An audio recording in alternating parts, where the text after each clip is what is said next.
93-year-old grandfather who just like doesn't want to hear it. So my story was mostly about just trying to get his attention, but knowing that for him, I think it's just easier for it to stay in the 60s, not be here today. It's interesting to find these things. And I'm going to hop like from person to person just to make sure we all get a chance to speak. So I'm going to go next to Julia. And hello. Hello. I just found it really interesting the way you picked up and moved to the Llanos. And I really that's a far cry from where you were when you first when you just had the idea. So I'd like you to just share a little bit about how this came to you and why you picked the Llanos and why you just decided to do it. Yeah, it feels a bit weird to talk about the Llanos in the middle of Bogota. Yeah, and talk about a cowboy story. So yeah, I'm the one that wrote the cowboy story. It's basically about how I always dreamed of, as a child, it was kind of the dream to become one day a cowboy. I really like horses and I like nature a lot, so I always dreamed of that. And when I lived in the UK, I met a llanero, which is a Colombian cowboy. And I was in my 20s. I had long forgotten about wanting to be a cowboy. And he told me about what life is like in the llanos and the horses and the sceneries and the culture.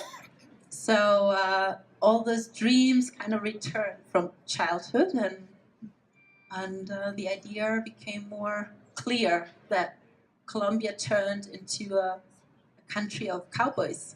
And I didn't have a clear idea of what Colombia would be like, or the stereotypes I had in my head. So that changed a lot with what he told me. And then when you got here?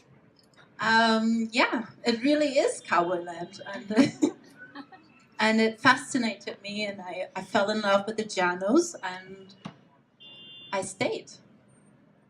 Obviously, and we're glad that you did. Yes. Very glad that you did.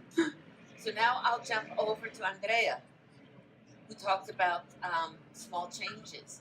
And I would like if you could give us your thoughts on what it's like trying to adjust to new cultures, to different cultures, especially your background is interesting. I mean, you're Colombian, but you're also like U.S., American, North American, very American, and you've probably gone back and forth between the cultures all of your life.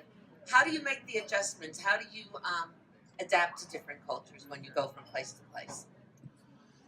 I think when you make the decision to become an expat or to move somewhere else, you're sort of opening yourself up and agreeing to this commitment that you are going to be new and you're going to find things that are difficult. And I think when you go in with that mentality, then everything comes a lot easier, and that adaptation process becomes a lot easier. I mean, obviously, there's always moments when you feel like, wow, I don't know what I'm doing or anyone here or why the people are acting this way and not this way. But if you just have that open mind, knowing that there are going to be these obstacles, and every time it gets a little bit easier. Everything that you learn a little bit more about the culture, and you let it be. You let it be, basically. You let it flow with you. So I want to share one thing that's for me about the changing cultures. And I've spent a lot of my life in Latin America in different countries. But the one thing I noticed when I go back to the United States, and I wonder if other people find this, here we get closer to people when we talk. I can get up close. I can hug you hello. I can kiss you hello. And when I got back to the States, after many years, I better step back. I'm getting into their space. That was one of the things that really, really jumped out at me about differences in cultures between being, in my case, being in the United States and being just about anywhere in Latin America. And I've worked in every Latin American country. I've been in every Latin American country and worked in about half a dozen. So I was really attracted to what you said. And so I'm going to jump off to that over to Nadia, whose experience is, you're Vietnamese, you lived in Europe, you came to Latin America, and you talked about the differences in men as you called it, sweet talkers. What did you learn? Well, I was born in Vietnam. I grew up in Europe, and Argentina was the first Latin American country I've been to. And I was totally in shock with the kindness of the people. And they are so open-minded. They're so kind to each other, which I didn't experience in Central Europe where I grew up. So I was very positively shocked, like culturally shocked in Argentina whenever I went out to the street, the man would approach me and tell me that, oh, you are the love of my life, and you're my best friend, and and then the next day they saw me, they didn't know who I was, right? So, but for 6 months when I lived in Argentina, most of the time I had very good experience with people.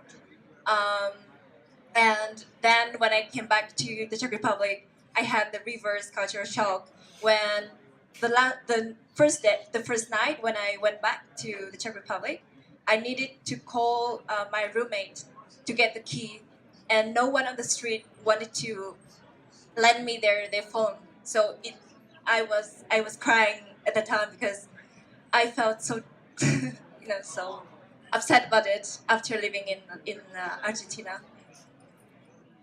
Thank you. Now back to you, Elizabeth.